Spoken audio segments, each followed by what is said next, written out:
প্রথমে অবৈধভাবে এদেশে প্রবেশ, তারপর ভুয়ো নথি দিয়ে ভারতীয় পরিচয়পত্র বানিয়ে বসবাসের অভিযোগ। ক্যান্সারে নেই আর ভয়, NCRI হবে এর জয়। আপনাদের ভরসা নেতাজি সুভাষচন্দ্র বোস ক্যান্সার হসপিটাল। 5 বাংলাদেশের নাগরিক সহ 11 জনকে গ্রেপ্তার করল দিল্লি পুলিশ। দিল্লি পুলিশ সূত্রে খবর, ব্যবসার আড়ালে চলত নকল আধার কার্ড, ভোটার কার্ড তৈরির কাজ। মাত্র 20 টাকার বিনিময়ে তৈরি হয়ে যেত ভুয়ো ইনকাম সার্টিফিকেট সহ অন্যান্য সার্টিফিকেট, আর সেই ভুয়ো নথি থেকেই তৈরি করা হতো আধার কার্ড। রীতিমতো বিশেষজ্ঞদের দিয়ে ওয়েবসাইটের মাধ্যমে চলত কাজ। ওয়েবসাইটটি যে চালাতো এবং যে ডিজাইন করেছিল তাদেরও গ্রেপ্তার করেছে পুলিশ। उनको पकड़ा गया, उनसे पूछताछ की गई तो मालूम चला ये लोग बांग्लादेश से आए थे। ये लोग जंगल के रास्ते इंडिया एंटर करते हैं, फिर वहाँ पे नियरेस्ट टाउन जाके इनको एक सेंटो शेख हमारा जो आदमी था, जिनके एजेंट वहाँ पे पैसा पकड़ाते हैं और एक फर्जी सिम कार्ड देते हैं, साथ ही साथ एक फर्जी आधार कार्ड भी देते हैं। उससे ये लोग ट्रैवल करते हुए दिल्ली पहुंचते हैं। दिल्ली आके ये आधार कार्ड में जो फर्जी बर्थ सर्टिफिकेट वाला नेटवर्क है, उससे नकली बर्थ सर्टिफिकेट बना के आधार कार्ड अपने नाम से बनवा लेते हैं प्रॉपरली। साथ ही साथ इसमें हमने एक ऑनलाइन वेबसाइट है जहां से फर्जी बर्थ सर्टिफिकेट बनते थे, उसको भी बस्ट किया है। उसमें उन्होंने रेट कार्ड लगा रखा है कि 20 रुपए में ये, 30 रुपए में ये बना लीजिए। इससे लगभग हमें मालूम चला कि 228 सर्टिफिकेट अब तक 2 अकाउंट से जनरेट हो चुके हैं।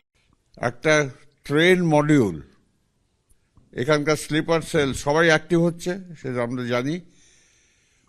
ওরা চিকেন স্নেক করিডোরকে ডিস্টার্ব করতে চাইছে।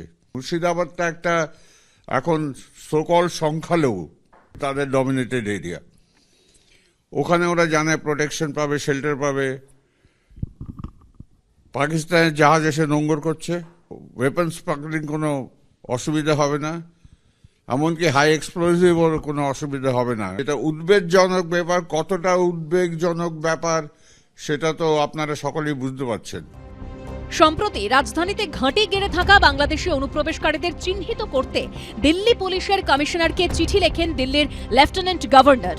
সেই মতো বাংলাদেশি অনুপ্রবেশকারীদের চিহ্নিত করতে 11 ডিসেম্বর থেকে রাজধানী জুড়ে শুরু হয় অভিযান। সীমাপুরী এলাকায় 32 জন সন্দেহভাজন বাংলাদেশিকে চিহ্নিত করা হয়। অনুপ্রবেশকারীদের ছেলে মেয়েদের স্কুলে ভর্তি ঠেকাতে কড়া পদক্ষেপ নেয় দিল্লি সরকার। তাদের চিহ্নিত করতে স্কুলগুলিকে নির্দেশিকা পাঠানো হয়। স্কুলগুলিকে রিপোর্ট জমা দিতে বলা হয় 31 ডিসেম্বরের মধ্যে। এদিকে কোনো অনুপ্রবেশকারীকে যাতে জন্মের শংসাপত্র না দেওয়া হয় তার জন্য নির্দেশিকা জারি করে দিল্লি পুরসভা।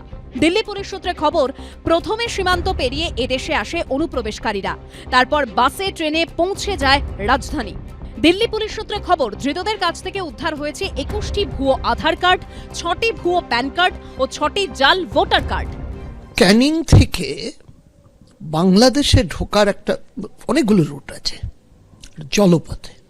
রাত্রিবেলা অনেক নৌকা ওখানে চলে এবং ওখানকার যে আমাদের কোস্টাল নিরাপত্তা, মানে তট নিরাপত্তা কতটা সবল আমি জানি না।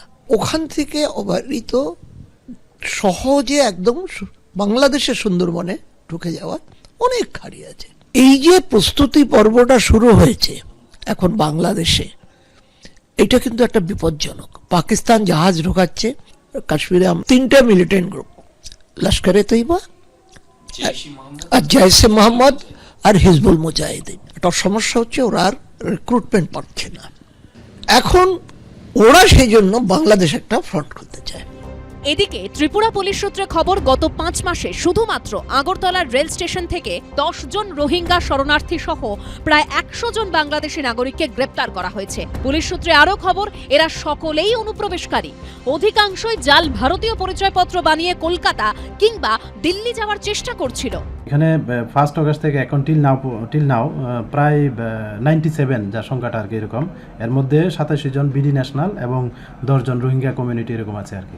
মানে বর্ডার ক্রস করেই আসছে ইলিগালি ভাবে এবং তাদেরকে এমন অনেকেই আছেন মানে সাহায্য সহযোগিতা করছেন মানে ইলিগালি ভাবে একটা টাকার বিনিময়ে। 25 জনের মতো আমরা যে তাদেরকে সাহায্য করেছে তাদেরকে আমরা অ্যারেস্ট করেছি। সীমান্ত পারাপারে সাহায্যের অভিযোগেও 54 জন দালালকে গ্রেপ্তার করেছে আগরতলা রেল পুলিশ থানা। ময়ূর ঠাকুর চক্রবর্তী ও প্রসেনজিৎ সাহার রিপোর্ট, এবিপি আনন্দ।